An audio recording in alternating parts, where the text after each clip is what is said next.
Hello, Coach Steve Daly again, and welcome back to the Course in Time, where you're developing a new competency with 3 laws and 9 essential principles for time mastery. We've been powering through our time mastery framework. We've been working on the 3 principles that honor the law. Time loves structure. Time is structured, and therefore we must have a structured way of relating with time. And we've talked about tools. You should have those picked and chosen in place. You should be using them with the daily planning process that I described. And now we're going to talk about the 6th principle about people. Here's a newsflash for you. The principle states, you don't live alone on an island. Yeah, that's right. Everything we do is going to be with people, around people, or for people. And that's just the way it is. Now, you can resent people all you want, but the truth of it is, back to the idea of a mindset of choice, we can actually choose what people we interact with as it pertains to how we use time and how we achieve our goals. Now, there's 2 types of people, 2 groups of people, if you will, that will require time. The group of people that are about our focus for business development, and then the group of people that are basically make up a support team or a support structure. So when it comes to business, there's only 3 types of people that we are going to be interacting with that will define progress in business. Many times I talk with people that are frustrated about their business not growing or not moving in a productive way. They're frustrated with feeling like they've gotten so many things that they're busy with, but their business isn't growing.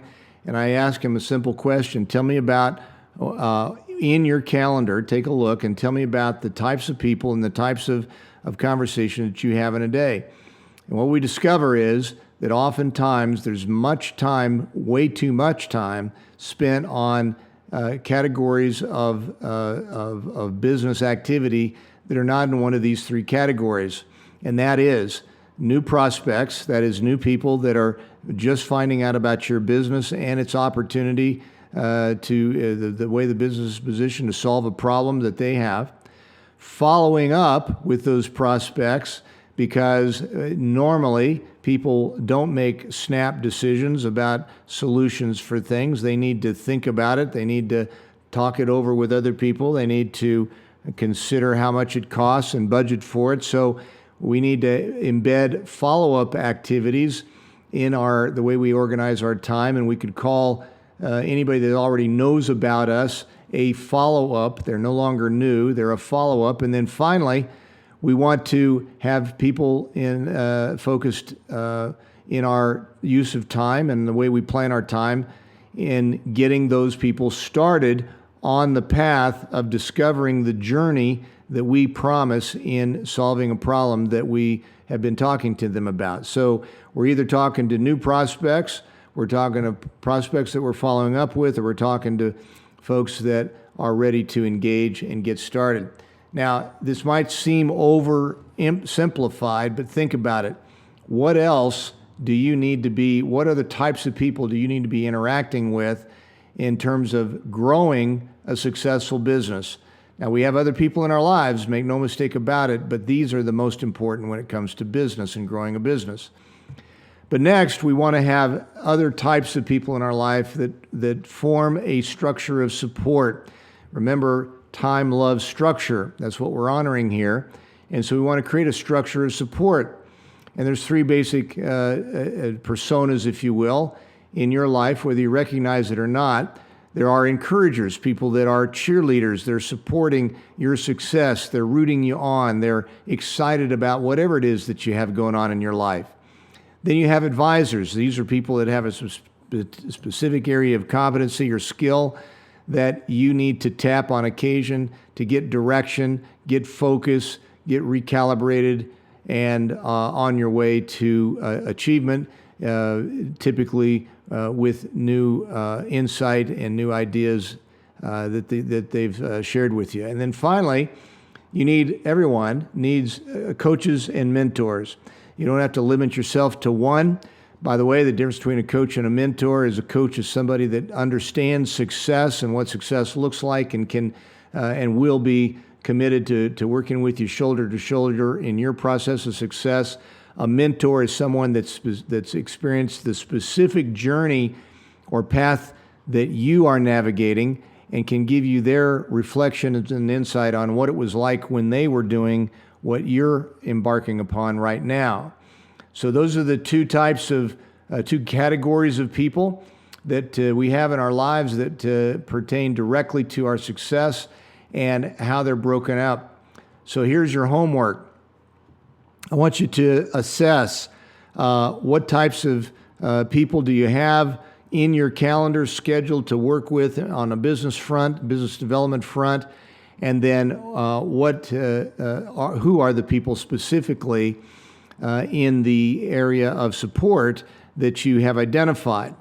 You want to discard as much as you can, discard time being spent on people that are outside of the categories that I've discussed here. Now, that may not be completely possible, but make it an effort to significantly limit, if not discard, interactions with people that don't fall in one of the categories we've discussed. You can go back and re-listen to this if you want to be reminded.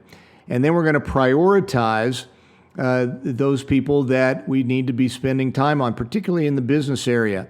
You know, if somebody was a new prospect, but they've been reluctant to schedule a follow-up with you, well, maybe they need to be eliminated and reprioritized, or others need to be reprioritized for your time. I want to ask you to then recruit and request, and this pertains to the support area. None of us have enough encouragers, in my opinion, in life. So you need to let people know who they are. If they are an encourager in your life, you need to let them know that you're counting on them in that area, with that persona. And then if you don't have enough encouragers, for example, well, invite people that you would like to have as encouragers. In the area of advice or advisors, is there a particular area that you need a little extra professional help in? It might be speaking. It might be presenting. It might be something about managing your finances. It might be a legal advisor that you might need. Certainly anybody that has specific areas of core competencies that pertain to your success in business should be recruited. You should request their services and let them know that you're counting on it. And finally, if you don't have a coach, you need to get one. If you don't have a mentor, you need to find one. And don't feel like that you only need one in each of those categories. Coaches and mentors are incredibly valuable to achieving velocity in success. And then finally, we want to schedule purposefully in our calendar connection activities. So go back to the list. We'll just jump back and look at it real quick here. When are you going to talk to new prospects? Put that in your calendar. When are you going to allocate time for follow-ups? Put that in your calendar. When are you going to work with new people in terms of getting them started with the journey that you promised to solve the problem that your business solves? And this likewise, when you're going to sit down and enjoy some time with your encouragers and bring them up to speed on where you've been, what you've been doing, when you're going to schedule time for advisors, and when you're going to make time for coaches and mentors. Put those things in your calendar now. Now, some of the people that you put in your calendar need to know that they're in your calendar, but sometimes we can also just as effectively put blocks, time compartments, compartmentalization of the time that we intend to use for each of the activities with the people that are essential to our success. So we've tackled it now, and remember, you don't live on an island all alone. You are going to interact with people. Choose who you interact with. Make sure that they're scheduled and in your calendar. Those interactions are productive because they've been scheduled. And I will see you back for segment number 8 in our course in time.